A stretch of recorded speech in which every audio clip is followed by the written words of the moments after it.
হুসেন শাহকে অনেক জায়গাতে বাংলার আকবর বলা হতো।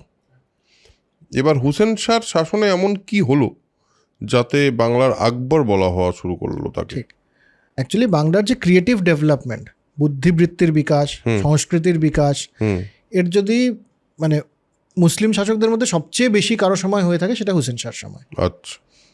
এবং হুসেন শাহর পরবর্তী যে জেনারেশনে ছিলেন তার ছেলে তার অবধি 26 বছর হুসেন শাহ নিজে, আলাউদ্দিন হোসেন নিজে শাসন করেছেন।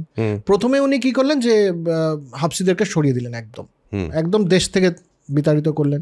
পুরনো সামন্ত, হিন্দু এবং মুসলিম দু ধরনের সামন্তকেই ফিরিয়ে আনলেন।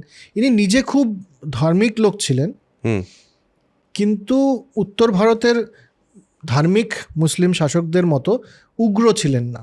ঠিক, কারণ এনার সময় বাংলা সাহিত্যের সাংঘাতিক বিকাশ হয়। বাংলার হিন্দু এবং মুসলিম নির্বিশেষে সবাই খুব সুখে শান্তিতে থাকে। হ্যাঁ, এবং তিনি আমার মনে হয় খুবই স্ট্র্যাটেজিক্যালি প্রথমে হাফসিদের সরিয়ে দেওয়া, তারপর কিছু বিশৃঙ্খলা সৃষ্টি করা সৈন্য সামন্ত আছে তাদেরকে শান্ত করা, যেমন ওই পাইক মানে যাদের পদাতিক সৈন্যদেরকে উনি শেষ করা।